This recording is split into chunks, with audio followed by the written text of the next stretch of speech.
Please, Alota. I don't want to be a degenerate. I'm sorry, Teddy, but I do.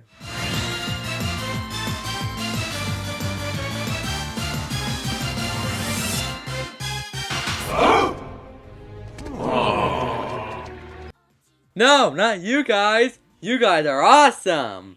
So, some of you might know me as a pathetic TPI maker who might review shit on the side, but you'd be surprised to know that I watch anime!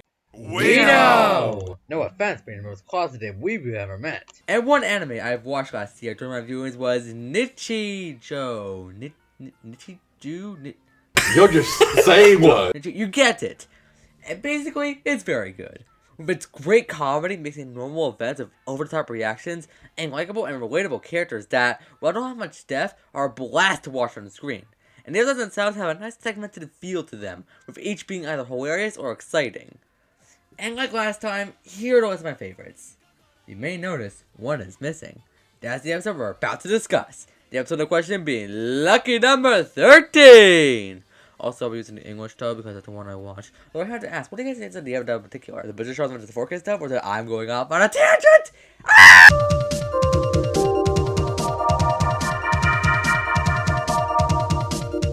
So, this show is a bit different when it comes to its plots. Since it's more segmented, I'll go over the main two of the episode here.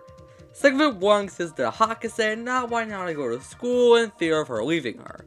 This culminates into a rainstorm where the two confront their fears, while the B plot consists of Yuko bragging to Mio about her test score. Now, there are other segments, yes, like the magic trick show off and a trip to the store, but to my limited analytical abilities, those don't seem to fit the main plots, metaphorically or otherwise. But what the plots do help is making the episode the best. One reason for that is...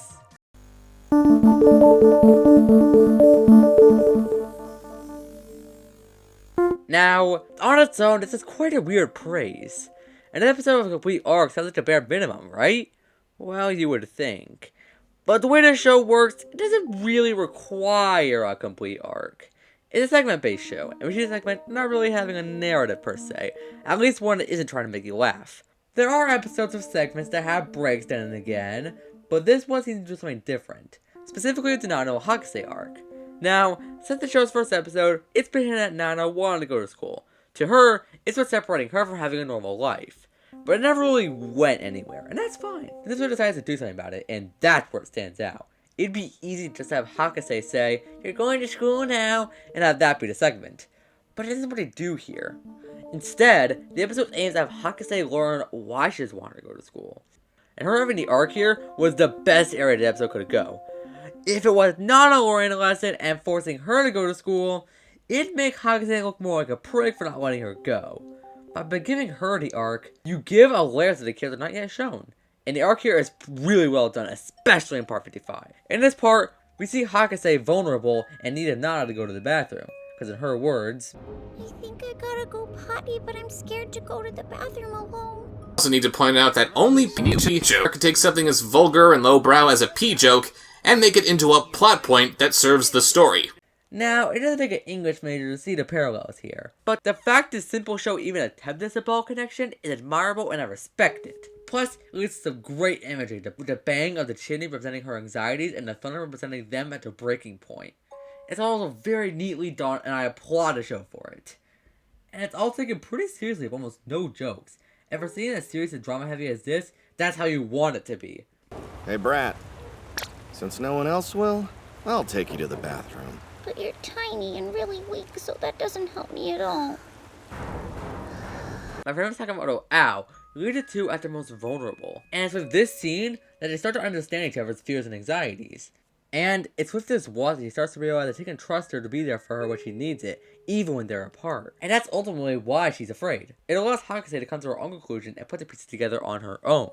Well, yes, I did plant the idea about her the school thing. She came to the conclusion of why she fears this on her own. The thing itself is well done as well, with Hakase rushing in excitedly and just bluntly saying, Starting tomorrow, you can go to school! Some might say this is not treated that big or serious, but I think it fits the characters very well. Like in my Just a Thumb review, which you guys should totally watch by the way, also check out Pokemon Sanity if you're new, this scene doesn't need to be all serious to get the tears flowing. The emotions and the characters act about it should be the one that carries. And how these two react is not only really sweet and well done, but in character of them. If Hakase having that small ulterior motive about it, and now it'll be excited, confused, asking about the key. But Hakase, I can't carry a bag with this key on, so... Yes, you can. Look, after the first episode, there is literally zero chance this Nando will ever get his key options, even if the show runs for 50 fucking seasons. And then finally breaking down on happiness and decided to close. One of the things separating her from the rest of the world. They embrace each other in one of the most damn wholesome endings I've seen in quite some time. While the conflict itself wasn't as big as other animes I've seen, the emotions portrayed here got me to care about the characters and made this episode work. And plus... I mean, duh, right? But when a comic show usually attempts an episode like this, they can forget to still be funny. Luckily, this one managed to have a great balance of sweet and comical moments. This is portrayed in the Bebop, Yuko and Mio. If you have Yuko bragging on something as menial as a freaking 80%, it's simultaneously hilarious and relatable. And Mio's indifferent responses also just make the scene. It takes a whole lot of hard work and some heart. Shut up. Things we think are freaking cool! My 80-point score! Shut up. Gotta need it, what I need it. That's right. Gotta need it, what I need it. Shut the hell up! And I also love how bragging itself is used sparingly and it's only annoying to her. We decided to make a scene like this funny. Plus, the reveal at the end of the class total was a 92 is a great way to cap it off. Just seeing a disappointed look at the end kills me every time. And even the smaller scenes managed to get me. I would read a Metric scene, how everything fails at once so spectacularly. The whole thing about standard scenes, there's two kids, which once I swear I thought they came from literally Hitler. Did you forget that we were meeting up or something? You're so late! Good idea. I'll keep an eye on Hitler. Wait. No! Or the scene of Vice Principal and the kid. All these scenes provide a nice level to the episode and make it a joy to watch. No, it's not the funniest episode, that'd be episode 20. It's not the episode of the funniest joke, that'd be episode 15. But the jokes in here still work, help bring the episode up. Plus, it does something I can respect from any comedy show.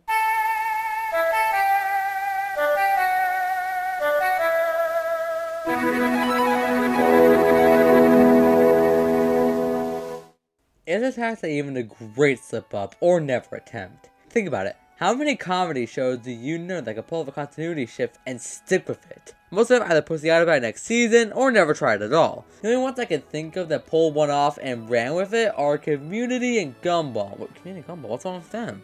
Okay, Netflix don't have those shows did it. But those are usually the exception. I get why shows don't do this, and I don't blame for not taking the risk. If the changes are not working, you'll run the risk of the show dipping in quality. And I can respect the shows that pull it off and lose respect for shows that pussy out. But this show managed to pull a big one with relative ease. The change they introduced here is not only hinted at prior, but was given a proper episode to establish it. And the change itself is one that adds a whole new dynamic to the show. Breaking the two completely different worlds in the show and having them collide, you bring the opportunity for so many new and exciting dynamics to help keep the show fresh. And the best part about it is that they stick with it. Every episode after this has Nana going to school and knowing the other characters. They never once tried to reverse this in another episode or have the characters reset the development from this. They have the confidence in this change and stuck with it, and I respect the show more because of it. Truth be told, the show up to this point never quite grabbed me. Keep in mind, I was done watching Death Note before this, so my expectations from that show might have played a factor. I did enjoy the show and found it very entertaining, but not to the extent that the other shows gravitated me. That was until this episode. This is the episode that made me a fan. It threw me off guard and subverted my expectations immensely. It managed to make me a fan of the show and kept me invested. So really, that's why it's my favorite episode of the bunch. That, and it made way for the best goddamn intro. Play that tune!